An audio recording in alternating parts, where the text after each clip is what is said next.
Beyond the Depths. Author deleted.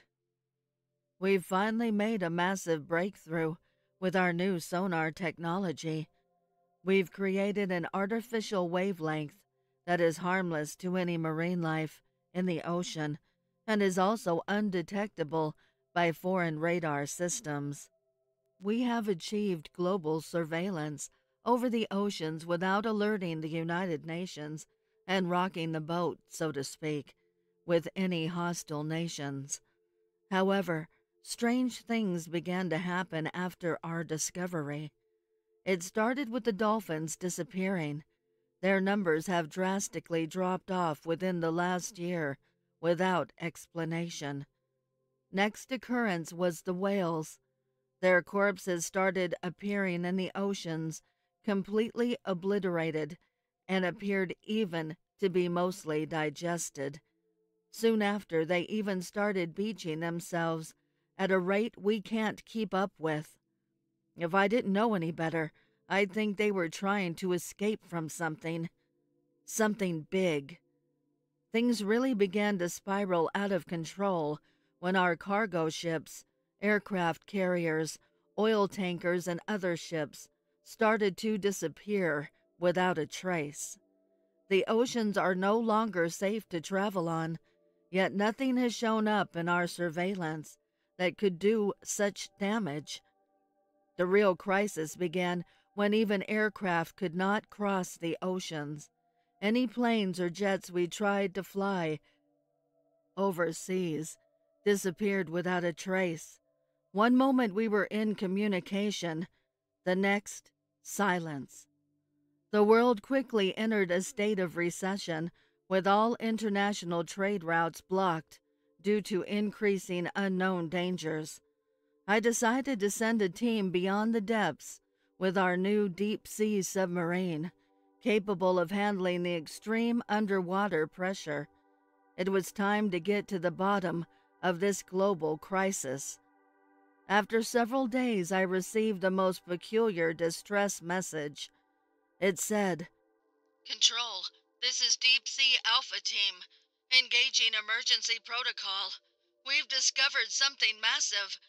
It's responded to our new sonar and is hostile. Aborting mission."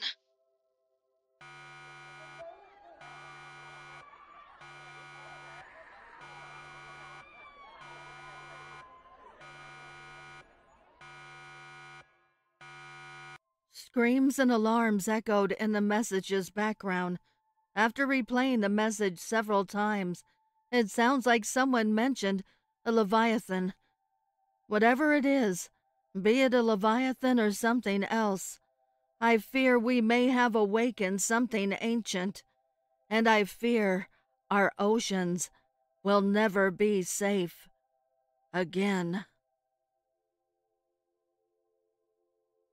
Oxygen levels critical.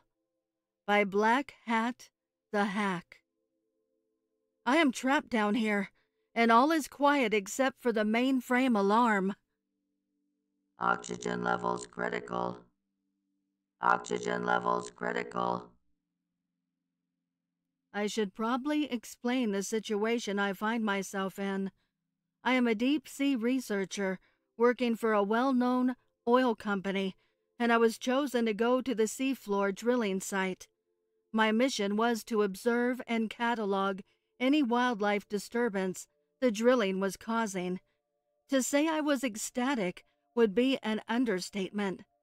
A small 5-man crew, including myself, would take a small sub to the bottom and make all the observations we could.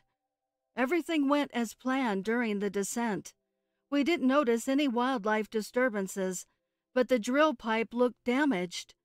It looked as if it had been attacked by something big. Really big. So the captain and the first mate donned their deep-sea diving suits and went to inspect the damage. The captain said it looked as if it had been bear-hugged by a gorilla on steroids.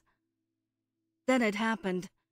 An impossibly long, large, and muscular arm reached out of the dark and grabbed the captain by his legs. It whipped him against the ground and tossed him aside like an old toy. The first mate tried to make a run for the sub, but he didn't get very far before he was grabbed by the same monster as the captain. He tried to fight the thing, but it was futile. The beast crushed the first mate's rib cage with one move of its monstrous hand. The beast waved at the sub, much in the same way one would wave at an old friend. It grabbed the bodies of its victims and dragged them into the dark.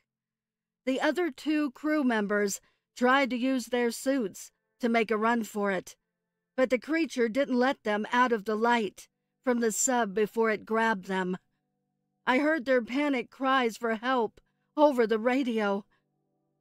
That was yesterday, and now the mainframe alarm is my only company. I used the radio to call for help about an hour ago. I got a hold of the United States Coast Guard, and they said they were sending out a rescue team to save me. But I don't think they will find me alive. Oxygen levels critical. Oxygen levels critical. There is now a new alarm. It keeps repeating. Resurface immediately. I can hear a knocking on the hatch door of the sub. I hope it's the Coast Guard. I mean, after all, the oxygen levels are critical. The Terror in the Caribbean by the Prowler. The world's oceans are vast and beneficial to our way of life, but they also hold mysteries that can't be explained. The Bermuda Triangle, for instance, is one, plus countless of other mysterious disappearances of vessels throughout the history of time, across the world's many bodies of water, and other strange aquatic phenomena that cannot be explained. Below the surface of the water is just as mysterious, however, maybe even more so. There are depths man cannot travel to, and who knows what lurks in those uncharted depths. Through the annals of man and its history's tales have been told of giant sea creatures, the likes that could not be believed unless you saw them with your own eyes. Predatory giants of the deep, terrors of the sea, destroying anything that crosses their paths. Are these just ancient sailor superstitions, or did these beasts actually exist? And if so, do any of these creatures still reside at the bottom of the unexplored ocean floor? Regions all over the world who share coastal fronts with our vast oceans all have a legend to tell, from ghosts to bloodthirsty tempting sirens, mysterious creatures that stalk the shores, strange disappearances that cannot be explained, and the like. Are any of these phenomena true, or are they just figments of superstitious people's imaginations, just ancient folklore of tales handed down through the generations as facts? Or is there true terror on our seas? I know of one to be absolutely true, for I survived its clutches. Off the shores of a small island in the Caribbean it resides, only coming out during the storm season. When the skies begin to darken and the thunder begins to clap, there you'll find it, floating across the warm Caribbean waters.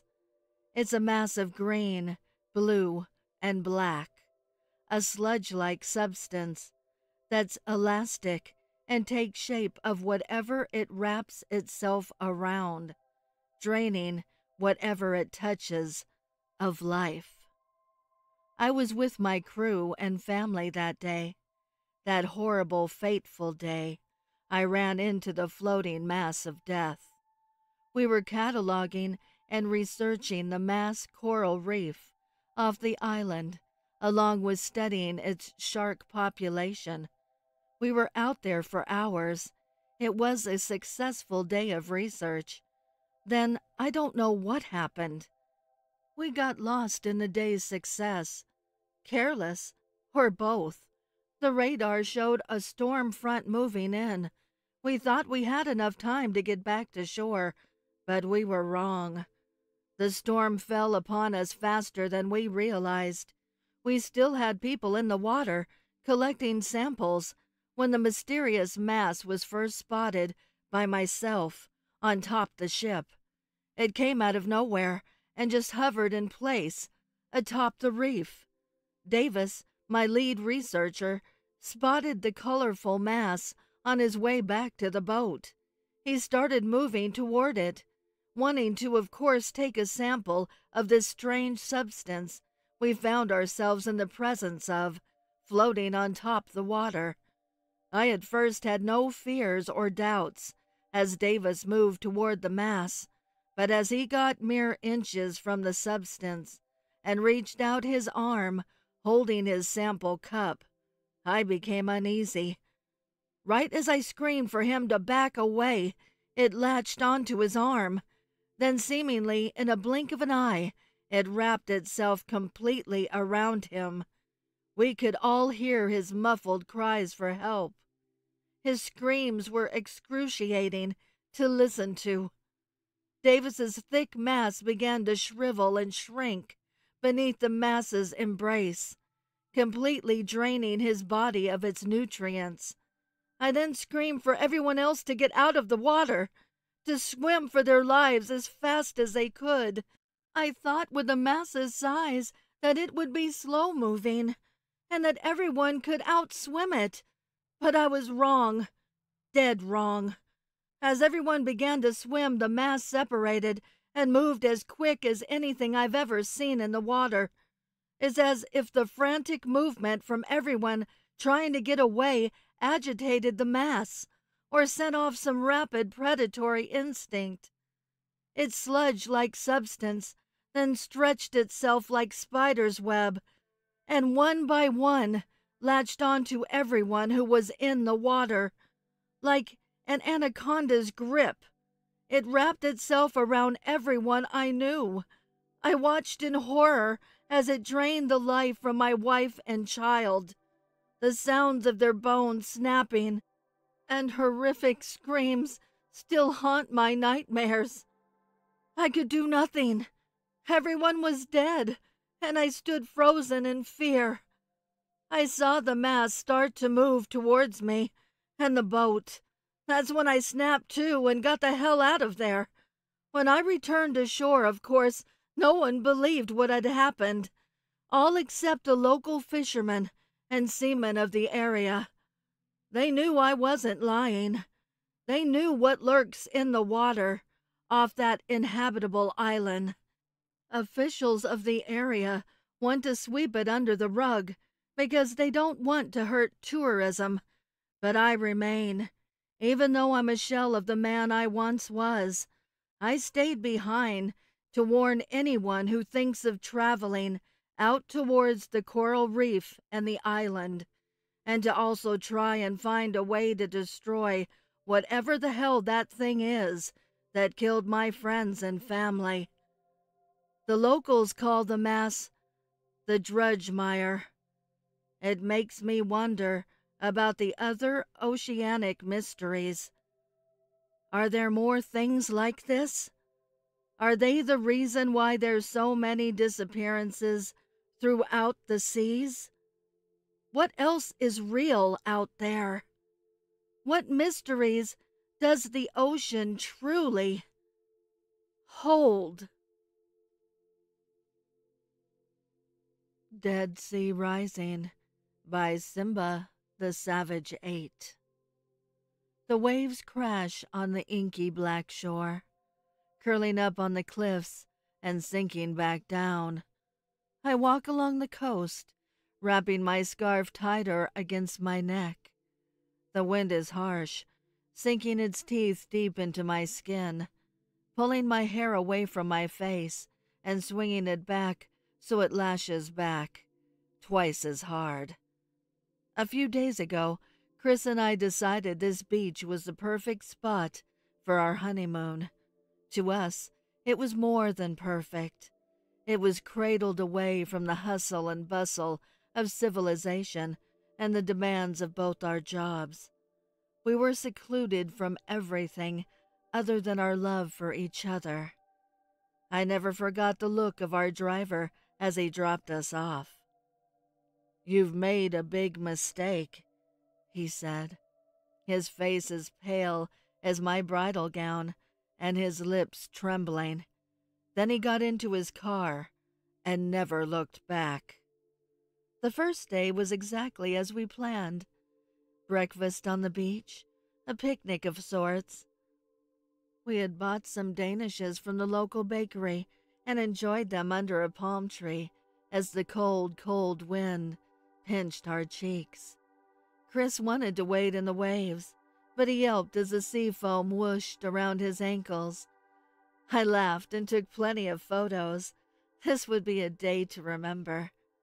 That night we had our barbecue, with sausages and wings from the butchery in the nearby village, and little crabs we had found scuttling into the sand, smothered with lots of garlic and parsley butter. Chris was at the grill, and I helped to set the table. At first there was nothing but the meat hissing on the grill, and the fire crackling amongst the coals.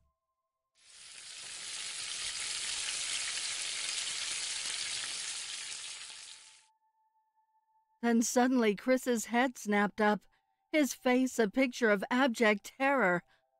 "Colby!" he screamed. Colby was Chris's older brother. He had passed away a few years back, if I recall, of a disease that led him literally screaming to his grave. But when I looked out at the beach, I didn't see Colby.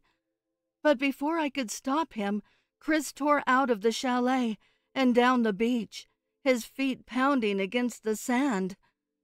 "Colby!" he was yelling. "I'm sorry, Colby. I should have been there for you." "Chris, wait," I begged. It was too late. I watched as he became a shadow on the sand, and then the ocean swallowed him. There's no one there.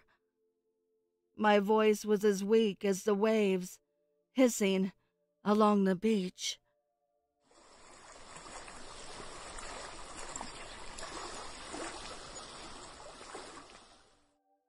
Tonight I think of Chris as I walk along the beach. The wind laughs at my grief, tugging at my hair and poking my cheek. My eyes burn with tears.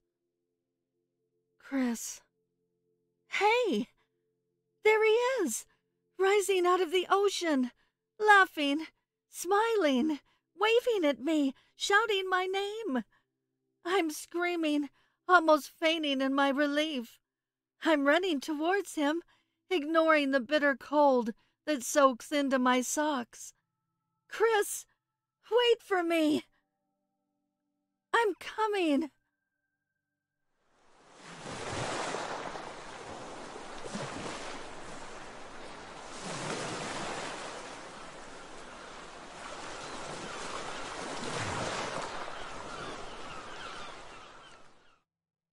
This is not how I wanted to spend my summer vacation. By ForgottenWell. As I'm sitting here, crisscross applesauce, looking out through a porthole into the depths of the ocean, all I can think is, this is dreadfully boring. We're 30 minutes into a 2-hour descent, and so far all I've seen is empty blue ocean. Forgive me for being selfish, but summer vacation is supposed to be about me. I want to play Xbox and hang out with my friends. Instead, I'm sealed in a titanium tube with my father, a pilot, and an expert on deep-sea fish. We're descending to the bottom of the ocean so we can see a shipwreck. My father, though exceedingly rich, is painfully boring. He needs adventures like this to feel alive, and for some reason he always drags me along with him. The sub lurches and then stops. Probably just a deep-sea current. Nothing to worry about, said the pilot, examining his instruments. He frowns. That's odd. We've stopped descending. I look out the porthole, but the ocean looks the same, empty and blue. Is something wrong? My father asks, panic creeping onto his face. The controls are responding, but we're not moving. The expert on fish reassures my father with a smile. It's probably nothing. Perhaps a malfunction in the computer system. Could be we're tangled in a ghost fishing net, said the pilot. That sounds bad, I say, wishing I never came on this trip. It's not ideal. I'll see if I can get us untangled. In the meantime, there's no reason to panic. We still have communication with the surface and enough air to last for days. I take a deep breath and stare out the porthole. I could be playing Amnesia, the bunker. I could be eating greasy pizza with friends. As I'm aimlessly staring into the ocean, something swims right in front of the porthole. Something with mossy green skin and yellow eyes. What the fuck? I yelp. There's something swimming out there. The fish expert, ever the optimist, says, Don't worry, chap. The ocean is large and deep and filled from top to bottom with all sorts of critters. It looked, I pause, human. You're seeing things, the pilot interjects. We're in a stressful situation. Sometimes your mind will play tricks on you. That's when we hear 3 sharp knocks from outside the hull. Can fish do that? I asked the expert. It's not impossible, he says. 3 more knocks. I shimmy to the side and pound on the walls. 2 quick knocks, a pause, and then a long one. From outside we hear the same sequence of knocks. 2 quick, then a loud, long one. All of us in the sub freeze, exchanging eye contact with each other, unsure of what's happening. I look out the porthole and there's something looking back. In all my life, I've never seen something that looked like that. When it saw us inside, I swear it smiled. It began pounding on the porthole, over and over. And then it cracked and... Ignore the Drowning Man by badfakesmiles. When I was a kid, my parents would always drag me to a certain beach resort during the summer.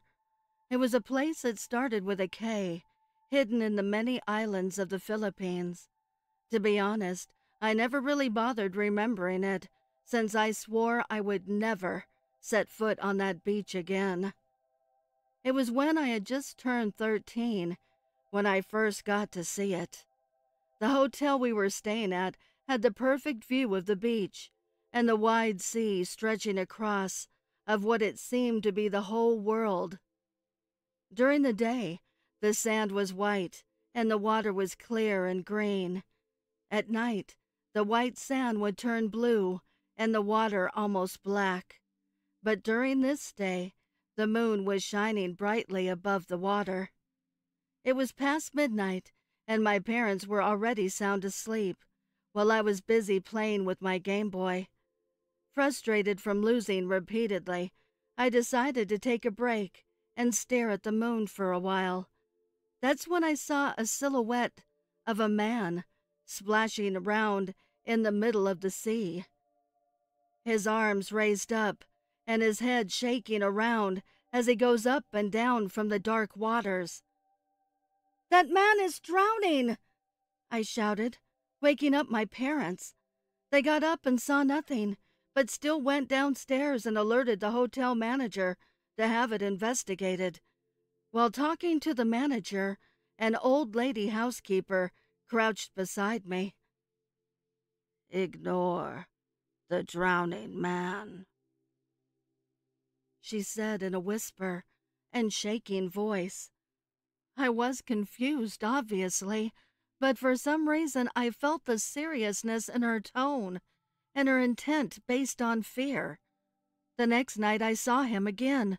I simply shrugged it off, but for some reason felt a chill down my spine, seeing him again for the second time. I continued back to sleep and hoped he would just go away. The last night of our stay, my parents decided to get a few things down inside our car, parked in front of the hotel. I helped my dad carry a few bags and headed outside where the cold sea breeze greeted us enthusiastically. I went towards the car, but stopped as he caught my eye again. The drowning man, but this time he was much closer to the shore. "Dad, it's him!" My dad dropped the bags he was carrying as he saw the drowning man. "Wait here, I'll call for help," my dad told me. Shortly after Dad left, I realized that looking for help wouldn't be necessary. I froze in terror. The man raised from the sea, his back revealing a long stem attached to something just beneath him, like a puppet. He slowly submerged and disappeared back into the waters, followed by a scaly, serpentine body that glistened under the moonlight.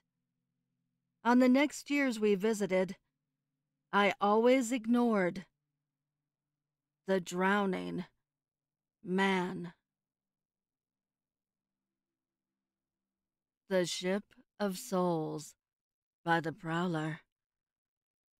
There's a ship that sailors whisper about in passing, a terror on the seas they dare never to speak of above hushed tones, for they fear they will be ushered away by the merchant of death in his galley of woe, a ship that only sails on the seas of despair, materializing through the years only when tragedy has struck.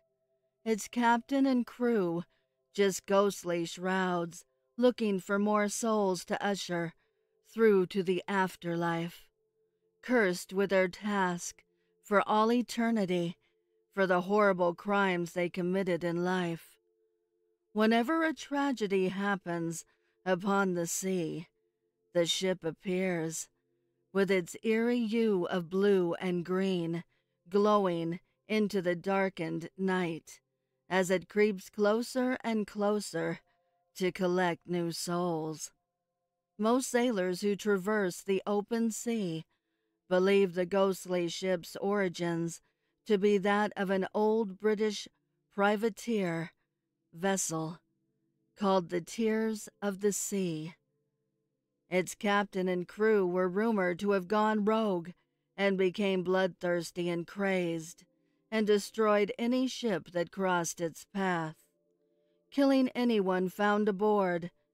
They continued their destructive ways for years, until they were chased into a storm by the British Navy, never to be seen again, but believed to have struck a formation of rocks and sunk somewhere near the Bahamas.